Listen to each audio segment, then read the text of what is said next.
ہاں exception is always there, کسی کی مجبوری ہے، کسی کی پریشانی ہے تو بات سمجھ میں آتی، لیکن مجبوری نہیں ہے تو ہم اپنے لیے پریشانی پیدا کر رہے ہیں۔ جیسے رزق جو ہے، ایک گھر میں جو رزق آتا ہے تو اس جو بھی مرد ہے کمانے والا جو گھر میں ہے تو اس سے رزق جڑا ہوا ہے اس کی بیوی کا، ایون جو اس کے اولاد ہوتے ہیں اس کا، سب کا گھر والوں کا رزق جڑا ہوا ہے، اور وہ جو لکھا ہوا ہے وہ رزق ملے گا سارے گھر والوں کو۔ اب چاہے ایک آدمی کمائے یا دونوں مل کے کمائے تو فائدہ کس میں ہے؟ عقل مندی کس میں ہے؟ اور اس کمانے کے چکر میں نہ ہمارا پردے کا خیال ہو پاتا ہے، نہ ہمارے سطر کا خیال ہو پاتا ہے، نہ صلات کی پابندی ہو پاتی۔ ہاں اگر ایسی جگہ آپ نوکری کر رہے ہیں جہاں صلات کی پابندی کر سکتے ہیں، پردے کی پابندی ہے، تو بالکل اجازت ہے،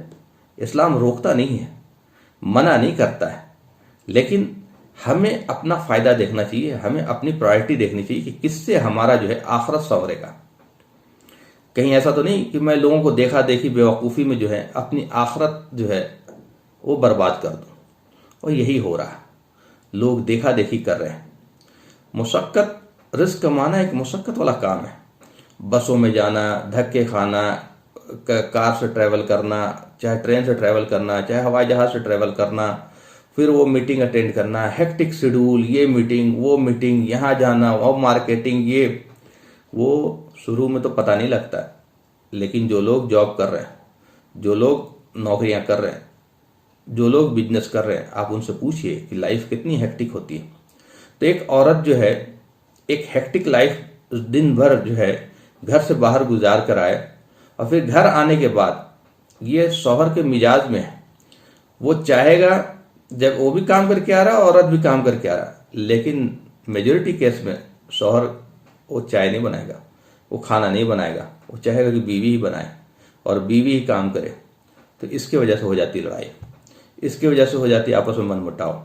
اس کی وجہ سے ہوتا ہے گھر میں جو ایک سکون کا جو ماحول ہوتا ہے، ایک اطمینان، جو گھر جنت بن سکتا ہے، وہ گھر جو ہے آپس میں لڑائی جھگڑے سے وہ جہنم بن جاتا ہے، اور کئی بار طلاق کی نوبت آتی ہے۔ اکثر میں نے دیکھا ہے، خاص کر مسلم فیملی میں جہاں میاں بیوی جاب کر رہے ہیں، ان کی یہاں لڑائیاں زیادہ ہوتی ہیں یا وہ طلاق کی نوبت آ جاتی ہے۔ تو یہ چیزیں ہم غور کریں کہ ہمارے لیے کیا فائدے کی چیزیں۔ اب ایک چیز اور بہکایا جاتا ہے کہ بھائی دیکھو، عورت کیوں کھانا پکائے، عورت کیوں کپڑے دھوئے، بالکل، جبکہ یہ نکاح نامے میں ہے کہ کھانا اور کپڑے دھونا اور یہ ساری چیزیں عورت کے ذمہ نہیں ہیں، لیکن اس میں ایک بہت اہم بات ہے، بہت اہم بات ہے، جو چیز آپ کی ذمہ داری میں نہیں ہے اور وہ کام اگر آپ کر رہے ہیں اللہ کی رضا کے لیے، اپنے اولاد کے لیے، اپنے شوہر کے لیے، اپنے ماں باپ کے لیے، ساس سسر کے لیے، جو آپ کے کانٹریکٹ میں یا آپ کی ذمہ داری میں نہیں تھا، کھانا پکانا یا کپڑے دھونا یا گھر کا اور کام، خوشی خوشی سے اللہ کی رضا کے لیے، تاکہ گھر بھی آپ کا سکون سے رہے۔ بے شک اللہ کے رسول صلی اللہ علیہ وسلم کا سنت ہے کہ وہ ساتھ دیتے تھے اپنی ازواج مطہرات کے، بیویوں کا کھانا پکانے میں، کپڑے دھونے میں ساتھ دیتے تھے۔ تو یہ کس کھاتے میں جائے گا؟ یہ اہم سوال ہے، اور یہ بہت بڑی بات ہے۔ اگر یہ عورت کو سمجھ میں آ جائے، کسی لیڈیز کو، تو کبھی وہ گھر سے باہر نہیں نکلے گی۔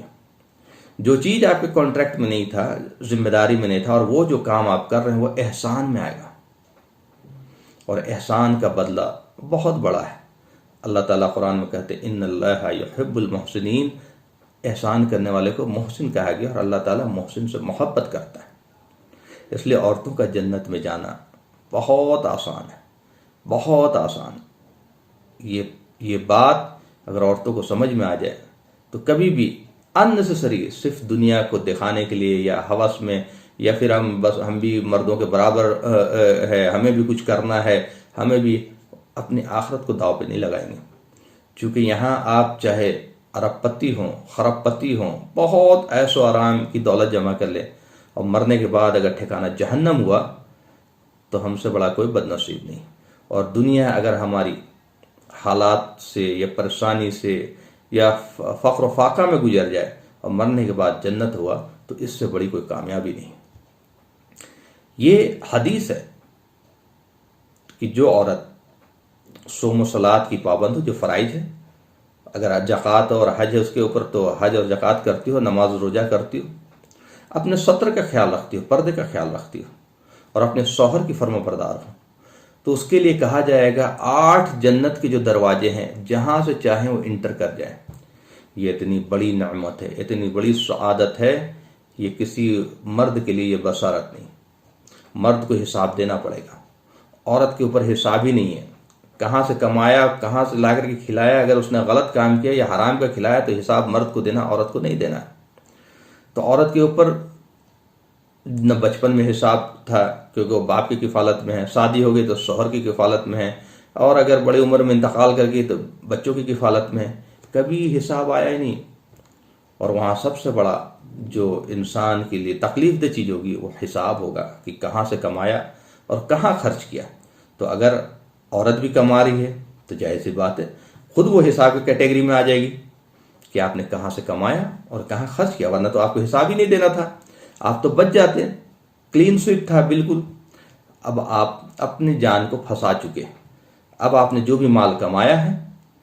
کہاں سے کمایا وہ بتانا پڑے گا، اور کہاں خرچ کیا یہ بتانا پڑے گا۔ اللہ تعالیٰ حلال مال کا حساب لے گا، حرام کا تو حساب ہی نہیں لے گا۔ وآخر الدعوانا الحمدللہ رب العالمین۔